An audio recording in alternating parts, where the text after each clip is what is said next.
নমস্কাৰ বন্ধু বান্ধৱীসকল স্বাগতম জনাইছো মোৰ ইউটিউব চেনেলৰ অন্য এটা ভিডিঅ'লৈ এইটো মোৰ ৰেচিপি ভিডিঅ' হ'ব গৈ আছে আপোনালোকে চাগে থাম্বনেইল চাই গম পাইছে এইটো খাসী ৰেচিপি খাসী ট্ৰাইব ক'লে চিকেন ড্ৰাই ফ্ৰাইটো এনেকৈ বনায় কোনো ধৰণৰ মছলা পাতি ব্যৱহাৰ নকৰে একদম সিম্পল আৰু এই ৰেচিপিটো একো অন্যায় নকৰে আমি যদি চিকেন ড্ৰাই ফ্ৰাই হওক যি হওক আমি 3-4 পিস খালে আমাৰ পেটটো মানে কিবা ধৰণৰ কৰে খাব নোৱাৰি ইমান খাব নোৱাৰি কিন্তু এই ৰেচিপিটো 100 গ্ৰাম মান খাই দিলো আপোনাৰ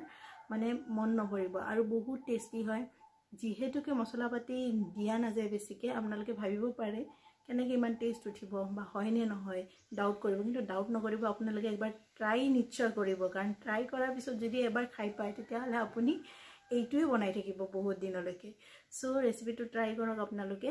বলক তেতিয়াহ'লে ভিডিঅ'টো আৰম্ভ কৰোঁ খাসী ষ্টাইলৰ চিকেন ড্ৰাই ফ্ৰাই বনাবৰ কাৰণে মই 200 গ্ৰাম মাংস লৈছো boneless piece দুটা ডাঙৰ পিয়াজ এডোখৰ আদা 1 সেন্টিমিটাৰ মান হ'ব 4 বা 5 ফটা নহৰু ফাইন পেষ্ট এটা বনাই পেলাই এনেকৈ মেৰিনেট কৰিছো লগতে অকমান নিমখ দিছো আৰু আজিনামোটো অকমান দিছো দি পেলাই আৰু অকমান নেমু চেপি দিছো অকমান মানে এফাল কাজি নেমু মই চেপি পেলাই এনেকৈ ওভাৰনাইট ফ্ৰিজত থৈ দিছো আৰু এই পেষ্টটো মই আপোনালোকক দেখাইছো এতিয়া এখন কেৰাহীত অকমান তেল দিব ইয়াতে অকমান বেছিকে গৈছে তেল কিন্তু আপোনালোকে ইয়াতকে কম দিলেও কথা নাই মানে তেল একদম বেছিকে নালাগে এতিয়া কেঁচা জলকীয়াৰে ফুৰণ দিছো জলকীয়া মই খাই ভাল পাওঁ কাৰণে দিছো আপোনালোকৰ অপচনেল হ'ব এইটো দিলেও দিব পাৰে নিদিলেও কথা নাই নিমখ এক্সট্ৰা দিব নালাগে এতিয়া ডাইৰেক্ট মই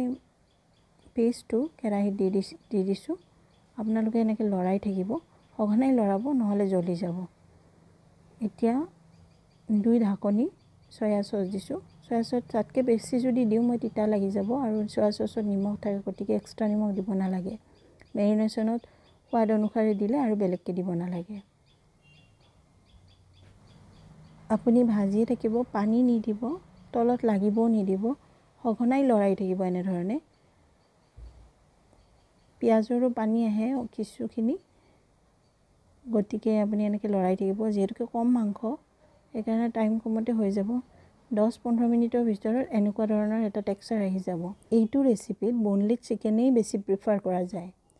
আমাৰ Khasi style chicken dry fry almost ready এতিয়া এইখিনি বেলেগ এটা বাটিত উলিয়াই ল'ব মই উলিয়াই লৈছো এনেকুৱা ধৰণৰ টেক্সচাৰ আহিছে কিন্তু খাবলৈ খুব সোৱাদ হৈছে মই টেষ্ট কৰি চাইছো ভাইটিক খাব দিলো সি ভালো পাইছে খাই আৰামছে খাইছে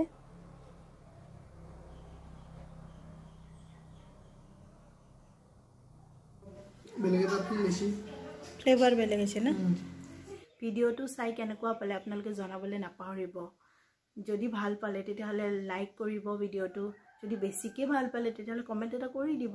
আৰু যদি আপোনালোকে ভাবে যে আপোনালোকৰ হেল্পফুল হৈছে নতুন ৰেচিপি ৰান্ধি খাব বিচাৰিছে বা লগৰ কাৰোবাক খুৱাব বিচাৰিছে তেতিয়াহ'লে শ্বেয়াৰ কৰিব এই ভিডিঅ'টো সো সব ফ্ৰীটো আছে গতিকে কাইণ্ডলি শ্বেয়াৰ কৰিব আৰু চেনেলটো সাবস্ক্ৰাইব কৰিব নাপাহৰিব thank you so much for watching bye by